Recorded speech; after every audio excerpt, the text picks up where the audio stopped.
In the previous video on taking derivatives of noisy data, we saw that if we had some data with a noisy time base, we actually wound up with bad values for our derivatives, noisy values for our derivatives, even if our actual measured values had no errors in them.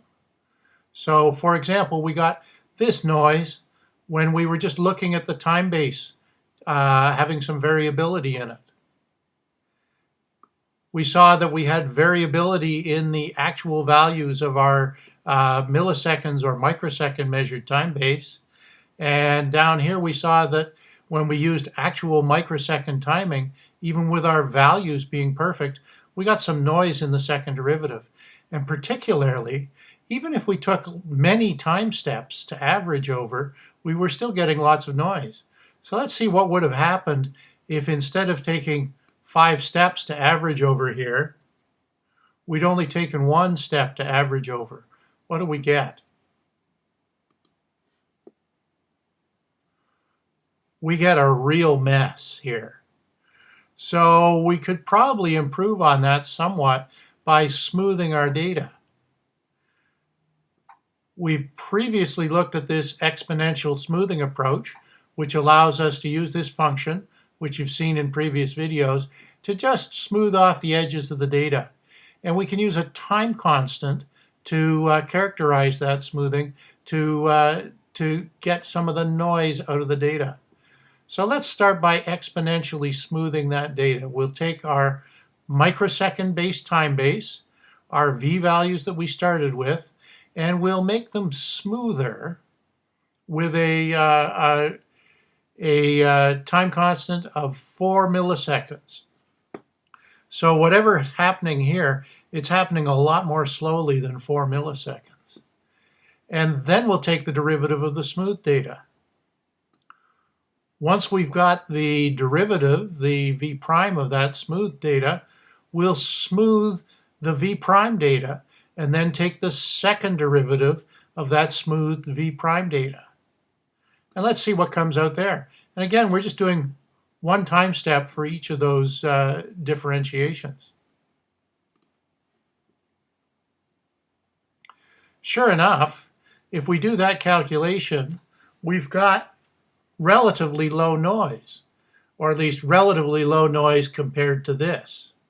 So when we went back to the one-step calculations, we're doing much better if we smooth the data along the way. Now there's some interesting stuff going on here.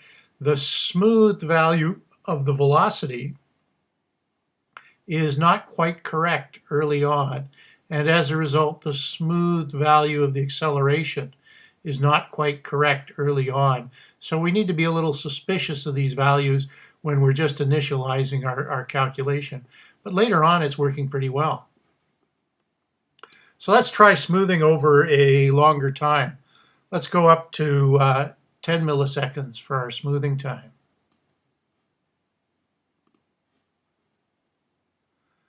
That got rid of a whole lot of noise, but it's added some lag here. So let's go back down to, let's say, 5 milliseconds. See if that's a reasonable compromise.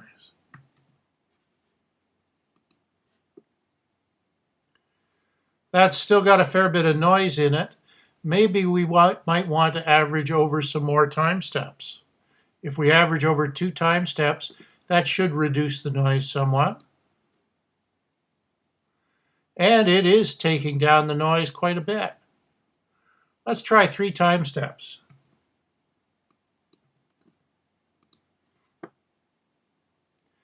So we've got different effects from different solutions here.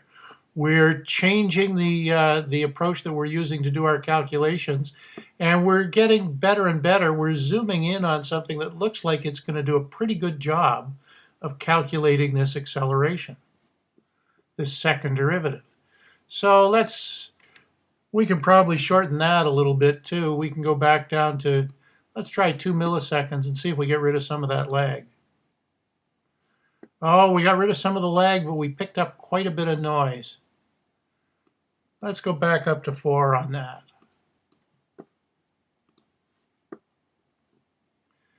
So you can see it's very much a matter of compromise on the parameters you select to clean up your data to allow you to be able to do reasonably reliable derivatives, even if the value information is highly accurately measured. Now, part of the problem is we don't always get perfect measurements of the values either. We have to allow for our analog to digital conversion. So what I'm doing down here in this function is I'm taking my values V and I'm looking at my analog to digital conversion in terms of offset and range and the number of bits of resolution that I've got. So I'm going to take my original set of values, copy them into this new set of values. I'm going to figure out what my resolution maximum number is. So 2 to the number of bits minus 1. For example, if the number of bits was 10 like on the Arduino, that number would be 1023. Then I can scale my original value by the offset and the range, and then multiply it by the number of values. So that'll give me a floating point version of what I would get out of my analog to digital conversion, my analog read function. I could add to that some random, normally distributed random error for some conversion noise. And then I could finally take the floor of that value to round down to the nearest integer. So now it's an integer value that would come back from the analog read. And finally, I'll scale it back out again to the original value, the same way that I'd do if I was doing that conversion inside my Arduino code. And I can return the resulting values back here. And as a result, what I'll see is that I can get a new set of values by taking the old set of values and adjusting them over the range that's available. And it's easiest to see what comes out if we then plot versus time that new set of values, and we'll see some of that noise.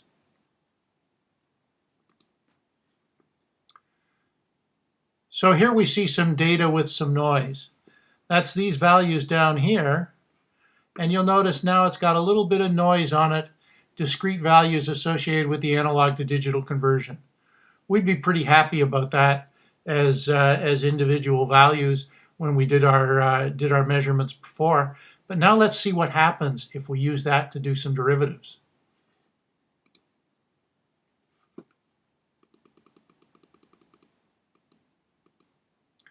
So now I've got the same kind of thing going on. I'm going to smooth it. I'm going to then take the derivative. I'm going to smooth it again, take the derivative again. So I'm doing exactly the same as I was doing previously up here to get this data. But I'm going to do my calculations using my imperfect microseconds based time base.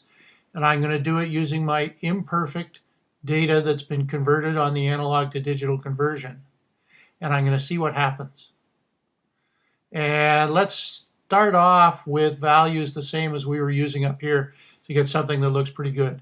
So that was 4 milliseconds smoothing and 3 time steps to do the differentiation over.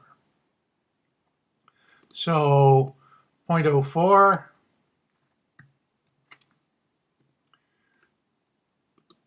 0.04 and 3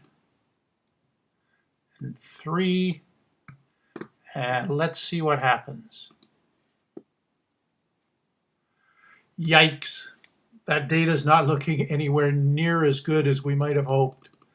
I'm hoping that we can do a little better than that. Even, in fact, if we look at the orange stuff hiding back in there, even the first derivative has now got a bunch of noise on it. So let's smooth over a longer time. Let's try 10 milliseconds and see what happens.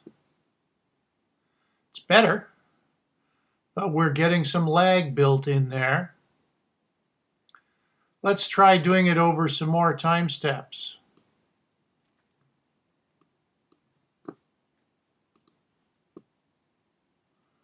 Well, it did get a little bit better, but not a lot. I think we probably need some more smoothing. Let's go to 20 milliseconds worth of smoothing.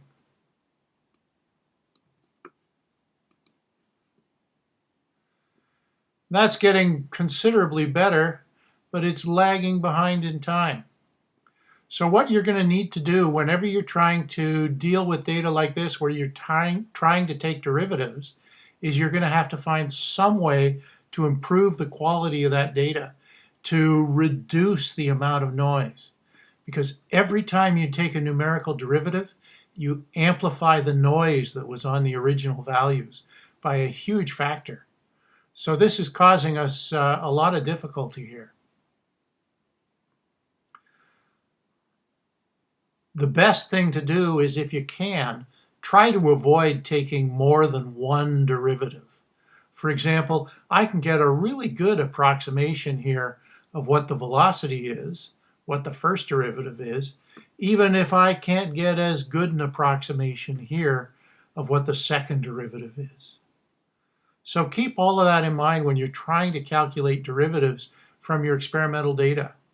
Experimental data won't give you good values for derivatives because that whole derivation, that derivative process, is going to amplify the noise.